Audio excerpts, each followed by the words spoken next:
is Micah Parsons, to me, Right. this is just Jesse Holly, is probably the most selfish player on this football team. Yeah, it's about to get serious. We got some explosive audio coming out of a local podcast with @RayRay's Podcast on X, and you can check out the creator Edmond Dante @RayBands with a Z972. Guys, whatever you do, go check out the full version of this podcast so you can listen to the full context and scope of the conversation. But today, we're going to be reacting to this clip together because I want to give you guys my live feedback of the things that I can see where Jesse's going and some of the things where, it was some very tough pointed criticisms. Holy cow, we're about to do our first reaction style video together today, y'all. Holy cow.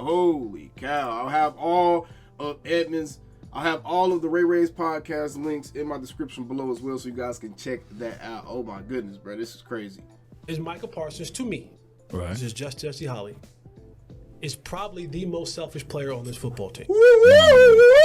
Shout out to Law for the editing. Does not want to play linebacker. It's too much of a responsibility. Oh, wow. Definitely more responsibility for sure. I got to study harder. I got to now look at keys and formations and all that. See, when Micah get lined up Yeah. and just go get the quarterback, and I'm not calling him a dumb player. I'm not calling him dumb at all. True. There's no thinking in that. That's pure natural instincts. Right. You saw in the game of Oh, okay. That already, bro. I mean, it starts off. That was the same clip that y'all saw to start the video. But golly, bro. Every time I listen to this, I can absolutely, especially coming from someone that used to be a Cowboys player, who is now a media member for the Cowboys, that's pretty well connected within the Cowboys community. So it's like, it's not a situation where the players or people around the player are just going to scoff at it and be like, that's nobody. Like, Jesse Holly is a respected person in the DFW. You know what I'm saying? So him saying this is 100% going to lead to people starting to make assumptions about Micah Parsons, what type of dude he is, and the content of his character. And I can understand why people would bristle at this. This was, I put it like this. You replace Micah Parsons' name with your name. Whoever watching, you replace Micah Parsons' name with your name. And you tell me if anybody said exactly the same things to you. And in that same context of why you didn't want to do something and talk about how hard it was and listed that as all the reasons why you didn't want to do something, how would you feel, bro? How would you feel? And that's the way I kind of think about things when I look at these types of situations, bro. That was it was a you know what I'm saying? All right, let's get back into it. Oh my goodness. Micah had to drop back in coverage, Yeah. fish out of water. He didn't know where to turn. He didn't know where to look, right? And even when Micah plays off the ball, Now, he ain't reading. I will say this. I believe, and I'm going to do some extra research, and if I find it, I'll probably just pop it up on the screen or something while I'm talking right now, but I believe Micah Parsons does have a coverage grade on record, and I think his coverage grade is actually pretty decent. So, even if he looked a certain way, I mean, I don't think that he was exploited at any time when he did have to drop back into coverage. In Micah Parsons' defense, I don't believe I've seen Micah get exploited from dropping back in cover. I don't think I've seen a running back hit him with a wheel route and get a touchdown. I don't think I've seen that when he had to drop back in coverage, specifically his rookie year, because that's when we mostly seen that. But I'm pretty sure he has a decent coverage grade. I might be wrong in that. All right? I might be wrong in that. All right, let's keep going. No, he's just going. Yeah. He's just going. And so linebacker requires you to be able to adjust, be able to you got to really hone in and focus. Look at that, man. Look at the Micah, side and maybe it's step. just a Again, gift to along him. with the editing. Micah doesn't want to study. Micah doesn't want to focus in. And I truly believe Micah wants to be great for Micah. And if the team just so happens to profit from his greatness, then cool. But I'm not willing to have my greatness sacrificed for y'all. Yeah. Do you think he'll be better in that position? Like, This is what I'm saying, man. Y'all gotta check out the full pod, because this is... These are prominent voices in the Cowboys community. These are not people that don't know football. That's why it's hard to just sit up here and completely dismiss everything that Jesse's saying. It's like it makes you have to sit back and think. Cause it's like, bro, this is out of. If this would just to be a targeted random attack, this would be out of the ordinary for Jesse Holland. That's not how Jesse gets down, bro. So I'm not gonna automatically assume that this is just some kind of targeted random attack, because that's just not how he moves. That's not what he's about. But golly, it sounds rough. It sounds so rough coming out. It sounds so rough. I mean, yes, I believe we should be having Micah play more of a 3-4 off-ball linebacker. I believe that's more of what we should be having him play. I believe so. That is my opinion. I believe we saw the best version of him when he had free roam of the football field and was able to make plays and didn't have to line up against the opposing offensive lineman every single snap for 98, 96% of the snaps during that game, whatever it may have been, right? I believe that's his best position. But at the same time, I also do not know why he cannot play more linebacker. If that's truly in his best interest, because at the end of the day, I am still just a fan. I'm still just someone with an opinion, even though I believe it's a very well-researched opinion, a well-founded opinion. It's still just my opinion at the end of the day, right?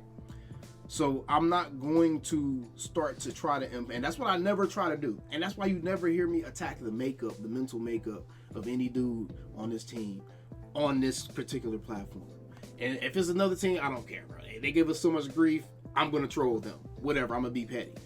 I don't attack the mental makeup of some dudes on this team because unless they show me something that's tangible evidence, visual, tangible evidence, something that you can physically touch or see, unless they show me something and it's like, you know what I'm saying? But I do not try to project what I think these dudes are emotionally, their mental state or what they're emotionally going through, what they're thinking. Or what their motivations are, because I don't have first-hand experience with these guys, and I don't know that to be a fact. So I'm not going to perpetuate that on my platform. So I stay away from stuff like that, man. But like I said, Jesse is super connected, so it's like But either way, let's keep going, bro. This is tough. In linebacker, just in read. No, or do you really think? Where do you think he'll really be the most effective? Or do you think he can like grow into that and actually become that and be more effective? When I watch Fred Warner, right? Yeah. When I watch Fred Warner, That's a great example. I see a dude I'm telling you, Law did this thing with the little edits on here, who bro. is so locked in. Yeah. Who's, I mean, knowledge-wise, is so locked in. 100%. If you just did sheer athleticism for athleticism, Right. he don't stand close to Micah. He ain't I strong agree as with Micah. that. He ain't fast as Micah. He don't jump higher. He don't. And I said this, bro. This is what I've been saying, bro. Micah could easily be the next Patrick Willis or Ray Lewis type of player, bro. Easily. He has more physical gifts than Roquan, than a Fred Warner. It's just like, do you want to do it, though? And that's the question. And it's like, if you do want to do it, why is it not happening? And that's the only question I've personally been asking. I don't have a problem with him as what he's shown character-wise. Some people may have an issue with how much he talks and the fact that he has a podcast and stuff. Me personally, I'm a content creator, I'm an influencer. It would be kind of hypocritical for me to sit here and act like I have an issue with him having a podcast, bro. And I sit here and make content about these dudes, whether it be off the field, on the field. I make content about these dudes all the time, bro. How hypocritical could I possibly be, right? But see, this part I'm agreeing with. This is why I say my opinion varies, because this part I agree with. I feel like Micah does have all the tools. It's just mentally, does he want to make that commitment? That's more so where I'm at. Don't lift nothing. Right. But this up here, he laps Micah. And if Micah ever was to get into the Ed Reed, Troy Polamalu school of film watching, Right. Ray Lewis school of film watching, with Fred Warner school of film watching, Yeah. right, he could play anywhere. The problem is he doesn't want to, because he said, well, I've already had success doing this, and I'm about to get the biggest bag in NFL history doing simply this. One of the reasons why he's always going to finish second and third to those other guys in Defensive Player of the Year award, because he don't want to play in the run game. He don't want to play in the run game. And the Myles Garretts and the TJ Watts and the Nick Bosas and the Max Crosbys, They are down in, down out players. They play the run, they play the pass. Hey, notice Law's like, oh shit. Hey, Law, correct me if I'm wrong, my brother. You look like you was flabbergasted. You was like, oh, I know this is gonna go viral. I know this is gonna catch some heat. Cause you wasn't commenting, like, you was kind of letting Jesse go. You was letting Jesse riff, man. This is, whoa. I would have probably been doing the same thing. I would have just been like, damn, we going hard. Oh my goodness, yo. They understand what they're doing. I think that is, for me, that is the biggest part of Micah Parsons' game. That, and again, it could come to a level of maturity. Yeah. Right. That's what I was gonna ask you. Did those other players right? Go more into Micah's he just finished year 3. That's what they were. Like Fred Warner. We gotta keep that in mind. Micah just finished year 3, y'all. Micah just finished year 3, bro. Micah just finished year 3, playing in the circus that is the Dallas Cowboys. Remember that. That's who he is. Like those guys. Like Ed Reed, that's who he was. Ray Lewis, those guys understood that in order for me to be great, I had to have the most information that I possibly could. Well, you can't really just skate over the fact that Ray Lewis, he did have a little legal situation that he got involved with that he wasn't completely focused on the game. He got out of it and turned his life over to the Lord. But, I mean, we can't really just act like Ray was the perfect student of the game his whole career and always kept his nose in the film room and the books. And Ed Reed, great player. And he would have been a great player without doing it. But a lot of Ed Reed's allure came from something that he could not do in 2024 in the NFL. He could not take people's heads off and have them scared for their life to go over the middle, over the top, or anything over. That's what Ed Reed's all about, bro. I mean, he's a monster reading the field and everything. Like, yes. But the problem with Ed Reed was if he read that motherfucking play that you was running, your head was coming off. That was the problem, bro. All right? What Micah is, one, he's the OG. Okay. He don't got no OG. He's the OG. Yeah. He dictates. I mean, DeMarcus Lawrence kind of comes off as like an OG to me. I don't think DeMarcus Lawrence is just letting the young lion walk all over him in that locker room. J-Ron curse. I feel like J-Ron probably would be vocal enough to maybe say something to Micah if he feels like he needs to. But maybe it's a situation where because it's the Cowboys, because the environment that Jerry Jones has created, the bigger your star power, the more immune to criticism or correction that you are. And if you get annoyed by something, if somebody makes you feel bad, then the ownership gets a little bit too involved. And then maybe that's one of the aspects where the ownership gets way too involved. That could be a thing as well, to where there's really no OG structure because the OGs can't be OGs because the ownerships are the OGs, right? I think that's more so what it is. Jerry is his OG. What happens around here? I've questioned it many times.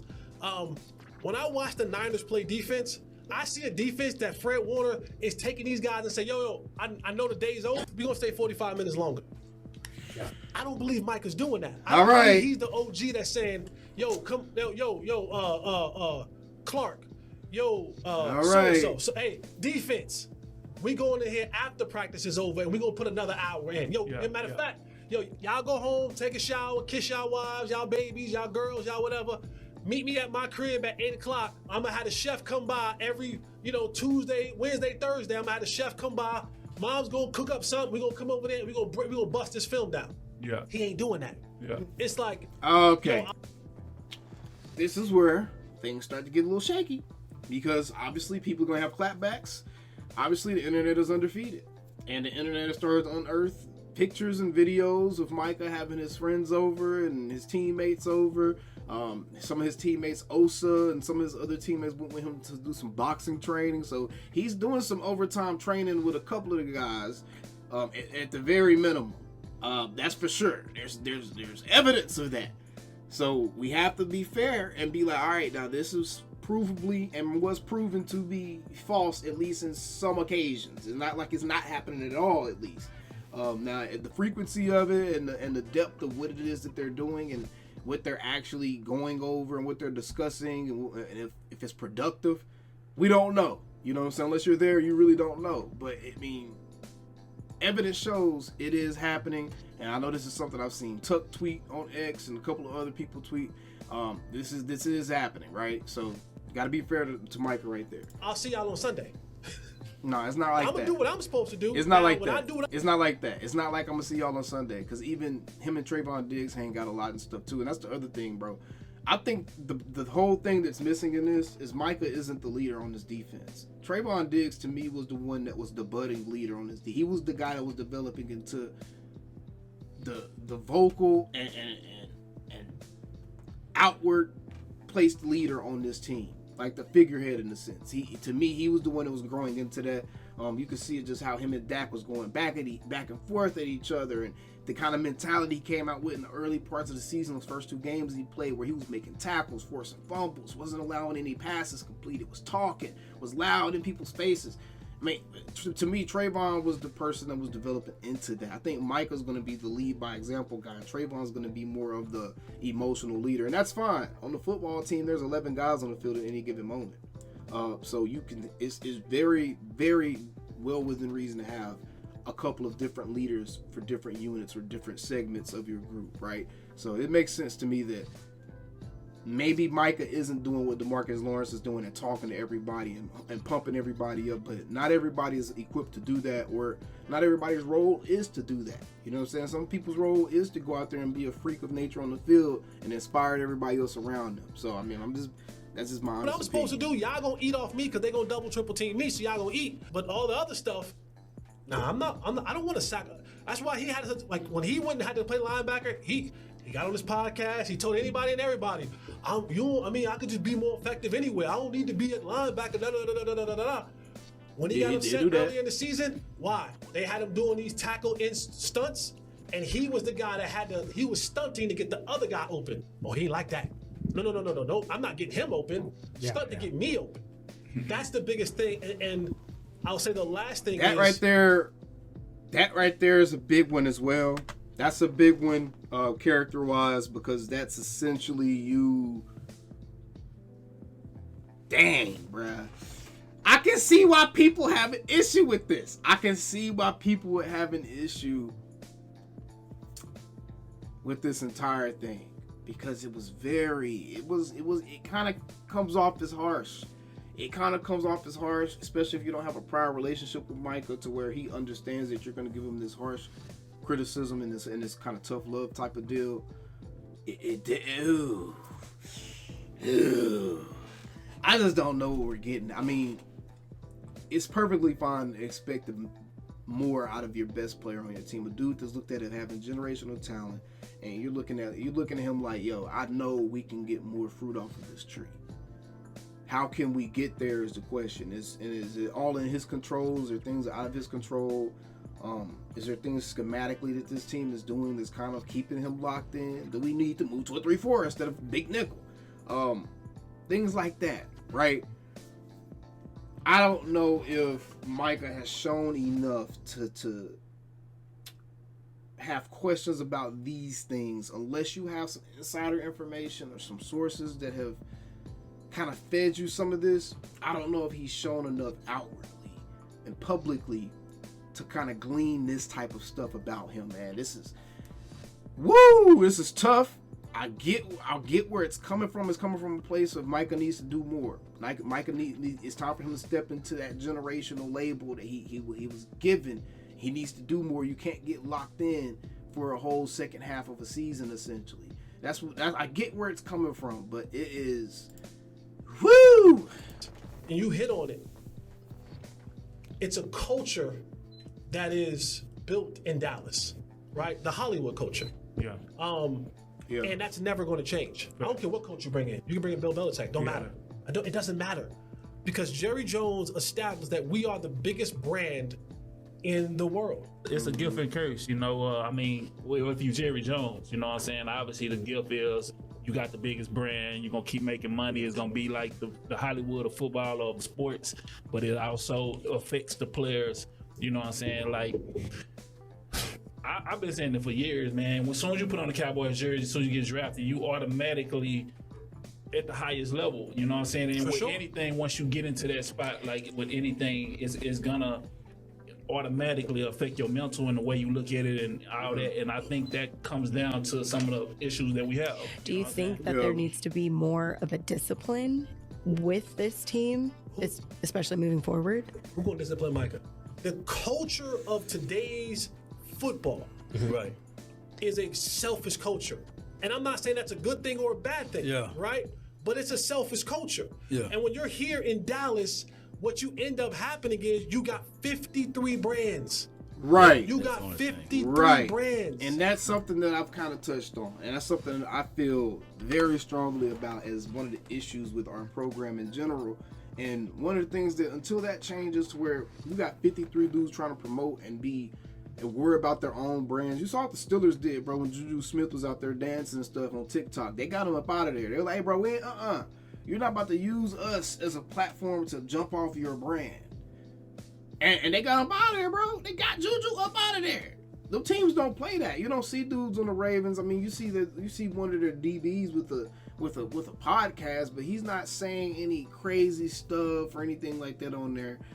To the point to where the team would have an issue with or anything he's doing, or it will be looked at as anything more than what the players nowadays do anyways, right? But this is crazy. Ooh, this part I completely agree with. This part of what he's saying I completely agree with. That is the gift and the curse, is that I got 53 brands. Micah has a widely popular podcast, and I'm not saying do your podcast. Yeah, do it. I'm not saying listen, That's my new brother. age. I ain't gonna never tell you not to make your bread. Make your bread. Do what you do. Right. But there's 53 brands, Yeah. and when you got 53 brands, you got 53 dudes that you got to try to rein in Yeah. to be unselfish. Right. Myself. And really to see the Right. greater goal outside of themselves. Right. I think that's It's the bigger issue right difficult now. when everybody's telling me I'm the greatest. And I think that's the biggest issue right now, man. We saw dudes already promoting victory parties. Everybody's not on the same page. Until you get the kind of leadership structure in place to where you can get everybody on the same page for a period of time, it's just going to end up the way it's ended up always with the Cowboys, y'all. And that's just the sad truth of the matter. Everybody's comparing me to LT. Yeah. Everybody's saying that I'm the nicest thing since sliced bread. There's nothing to humble you. So now, Right. and again, like I said, who is his OG? Right? I mean, there's a couple things in there. There's a couple things in there I completely agree with. The stuff concerning Micah's character and his motivations as to why he isn't doing certain things, or I just don't get into, bro. Unless I have firsthand experiences with players and stuff, I don't get into that kind of stuff. I just feel like it's just not my lane. It's not my lane. It's not my job. That's not what I'm here to do. And honestly, it's just not my business, right? But what do y'all think, man? What do y'all think? Y'all heard my thoughts as we went through this. What do y'all think? Let me know down in the comments, bro. This was explosive. This was the Micah bombshell right here. This was a big one right here, bro. This is probably some of the most poignant criticism I've heard of Micah Parsons, like, since he's been in the league. This is probably the harshest criticism I've heard of Micah Parsons since he's been in the league, 100%. And I don't agree with a lot of it. The character stuff, I don't agree with. I don't know the motivations or why this stuff is happening until, unless Jesse comes out and like, hey man, I know I have people close to him that understands what's going on. Unless that happens, I can't just. Man, this is tough. This was a tough one. Either way, y'all let me know what y'all think down in the comments below, bro. This was pretty rough. And I'll see y'all on the next one. Y'all don't have to end these videos. We still them same old damn Cowboys, and we still going through some drama right now during the off season. This is crazy. Take it away, Pastor. Calling me, texting me, paging me, asking me, am I still them boy? Y'all usually check on me. Listen. I'm still them boys. Woo,